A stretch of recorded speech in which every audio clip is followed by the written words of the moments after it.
আজকে আমি আপনাদেরকে কিভাবে ওই যে থার্মোকলের বাক্সতে এগুলো লাগাবো ওইটা দেখানোর জন্য কিভাবে আমি থার্মোকলের বাক্সটাকে তৈরি করি এটা দেখাবো এখন। তো আমি এখানে সাইডে একটা ফুটো ছিল, ওই যে এই ফুটোটা দিয়ে জল ঠিক মতো বেরোচ্ছে না, জন্য এটা দিয়ে একটুখানি ফুটো করে দিলাম যাতে জলটা বেরিয়ে যায়। এখন আমি এইটাতে দিয়ে দেব এই যে আবর্জনাগুলো জমিয়ে রেখেছিলাম, ভেবেছিলাম এই জন্য, তাও দিয়ে দিচ্ছি তলায়। তাতে কি হবে, এই যে এগুলো সব ঘাস টাস তুলেছিলাম, এই জিনিসগুলো সব আমি প্যাকেটে ভরে রেখে দিয়েছিলাম।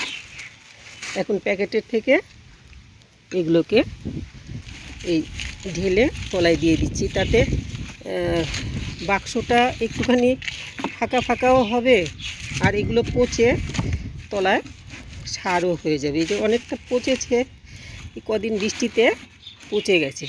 আমি ভেবেছিলাম শুকিয়ে যাবে, শুকালে দিলে পরে ভালো হয়, নইলে ঘাস টাস হয়ে যায় তাড়াতাড়ি। ঠিক আছে, বেছে টেছে পরিষ্কার করে দেব, কিন্তু এখন আমি এগুলো এরকম করে দিয়ে দিলাম।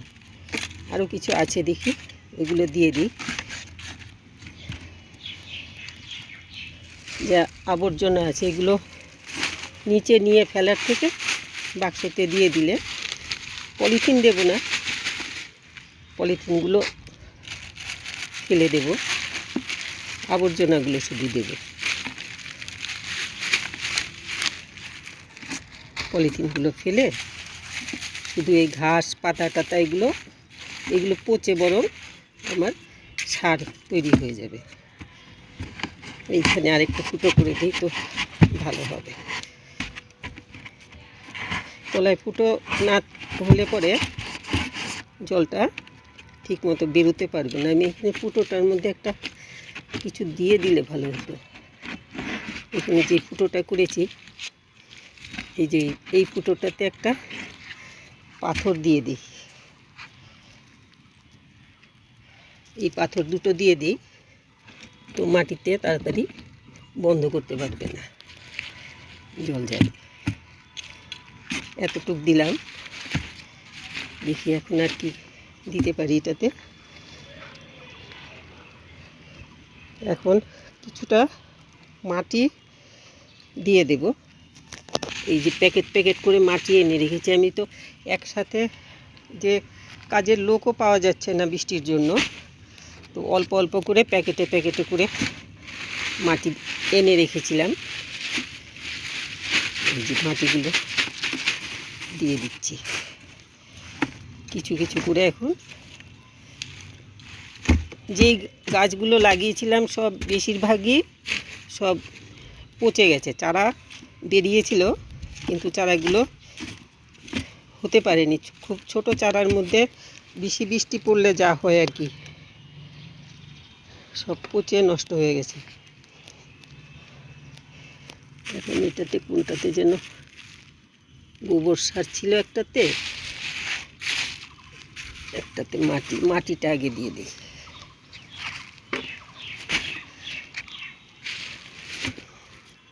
এই মাটিগুলো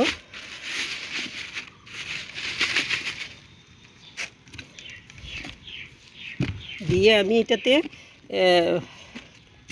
শশা লাগিয়ে দেব। এখন শশাটা তো একটু সময় পার হয়ে গেলেও হয়, বেশি প্রবলেম হয় না। তো এখন আমি এটার উপরে এখন একটুখানি গোবর সার দিয়ে দেব। এইখানে লাগিয়েছিলাম কুমড়োর বিচি, তো কুমড়ো গাছ হয়েছে। আর কাঁকরোলের একটা চারা উঠেছে, এটা আপনা থেকেই উঠেছে। এই চারাটা রাখলাম, দেখা যাক, যদি হয় তাহলে তো খুবই ভালো। এখন একটুখানি গোবর সার দিয়ে দেবো এটাতে। এনে রেখেছিলাম এটাতে করে শুকনো গোবর,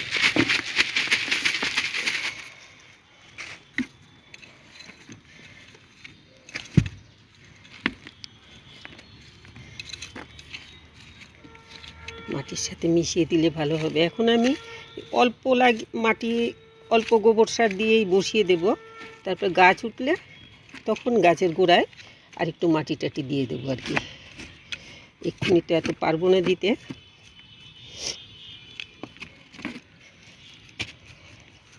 ব্যাস এতটুকু আমি তৈরি করে নিলাম। জানি না কতটুকু দেখাতে পারছি, আমি একা একা করছি ভিডিওটা, মেয়ে বাড়ি নেই তো এই জন্য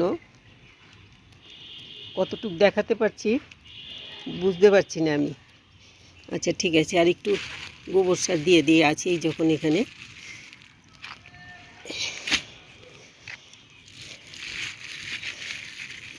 ভিজে গেছে জলে, বেশি দিই না, একদম বেশি ভিজে গেছে এটা। এখনও মেঘ কী করে রয়েছে আকাশে, আবার হয়তো বৃষ্টি আসবে জানি না। এখন আবার বিচিটা লাগালে কি হবে।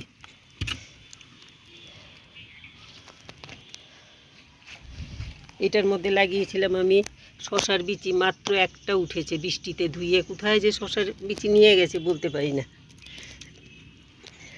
তারপর এইখানে লাগিয়েছিলাম ঢেঁড়স, এই ঢেঁড়স মাত্র দুটো বিচি আছে, বাকি বিচি ধুয়ে নিয়ে গেছে। ওইদিকে লাগিয়েছি, ওইগুলোতে প্রায় চারা হওয়ার কি ঢেঁড়স ধরার মতো কন্ডিশনে চলে এসছে, ফুল হয়েছে। এখন আমি এখান থেকে বিচি বের করি। এগুলো হলো পপকর্নের বিচি। কয়েকটা শশার বিচি আগে লাগিয়ে দিই, তারপরে পপকর্নটা লাগাবো। শশাটা এই সাইড করেই লাগাই।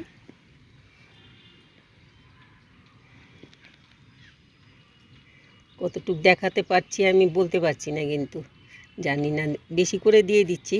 আগেরগুলো তো বেশ 5-6টা বিচি লাগানোর পরে ওই একটা চারা উঠেছে।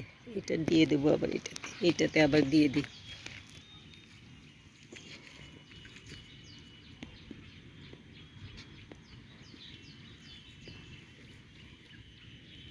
এটাতে দিয়ে দিলাম আবার। বিচিগুলোকে একটুখানি চেপে দিই।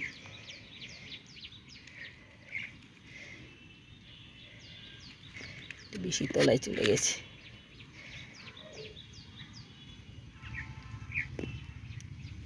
দেখাতে পারছি কিনা বুঝতে পারছি না আমি। এখানে দিয়ে দিলাম, শশার বিচিটা থাকুক এখানে। এখন পপকর্নটা লাগাই। পপকর্নটা আমার মনে হয় ভিজিয়ে লাগালে ভালো হতো, তবু কটা লাগিয়ে দেই এখন। আজকে ভিজিয়ে রাখবো, কালকে আবার লাগাবো।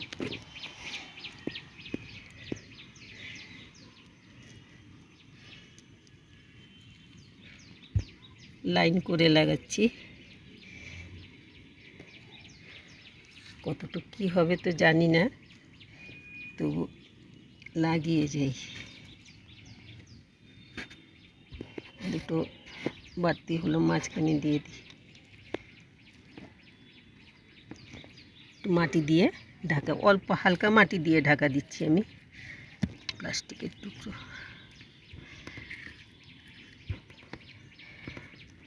শুকনো মাটি হলে আমি এখন আবার এগুলোতে জল দিতাম, কিন্তু মাটিটা ভিজা তো তাই জল দিলাম না। এগুলোকে একটু একটু ঢাকা দিয়ে দিই।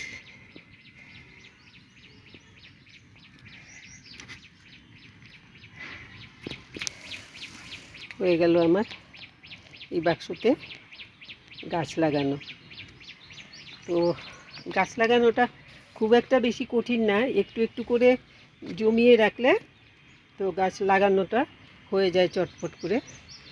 আমি ওইভাবেই একটু একটু করে প্যাকেটে করে এনে রাখি, এনে রেখে আমি গাছগুলো লাগাই। তো দেখালাম আপনাদেরকে গাছ লাগানো। আর আমার একটা জিনিস দেখাই, এই যে এখানে আম গাছটাতে অনেক মুকুল এসেছিল, কিন্তু খুব ঝড়ে তো সব ঝরে গেছে। এই একটা আম হচ্ছে মাত্র, দেখাতে পারছি কিনা বুঝতে পারছি না, আমটা দেখা যাচ্ছে কিনা লোকে বোঝা যায় না। ঠিক আছে, এতটুকু দেখালাম। আর ওই দিকের আম তো পেকে গেছে, বড় আম গাছটা। আর একটুখানি দেখিয়ে দিই, এইখানে আমার করলা বিচি লাগিয়েছিলাম, ওই একটা চারা হয়েছে, বৃষ্টিতে ধুয়ে নিয়ে গেছে যে, একটা বিচি থেকে চারা হয়েছে। আর এই যে ঢেঁড়স গাছ, এইগুলোতে এখন এই যে কলি চলে এসছে, ধরবে। তো এই ছিল আজকের আমার সবজি লাগানোর, কেমন করে আমি লাগাই, বাক্স কেমন করে রেডি করি, এটা দেখালাম আপনাদেরকে। বাক্স হোক বা ইয়ে হোক, এগুলো আমি একা একা কেমন করে তৈরি করি এটা দেখালাম। এই যে, তো গাছ ফুলে পরে তো নিশ্চয়ই আমি ভিডিও করে দেখাবো, আপনারা দেখবেন, কেমন লাগলো বলবেন, লাইক কমেন্ট করবেন, শেয়ার করবেন, সাবস্ক্রাইব করবেন যারা সাবস্ক্রাইব করেননি। সাবস্ক্রাইব করলে আমার ভালো লাগে, আর দেখবেন ভালো করে। আর যদি কিছু জানার থাকে, আমি এটাতে তো কিছু দিলাম না, শুধুমাত্র নিচে আবর্জনাগুলো দিলাম, ঘাস পাতা টাতা যা ছিল, তার উপরে একটুখানি মাটি দিলাম, তার উপরে গোবর সারটা দিয়ে, শুকনো গোবর সারটা দিয়ে মাটিটার সাথে একটু নেড়ে চেড়ে অল্প মিশিয়ে দিয়েছি, বেশি মিশাতে পারিনি কেন মাটিটা খুব ভিজা। যাই হোক, এই করে আমি কিন্তু লাগিয়ে দিলাম।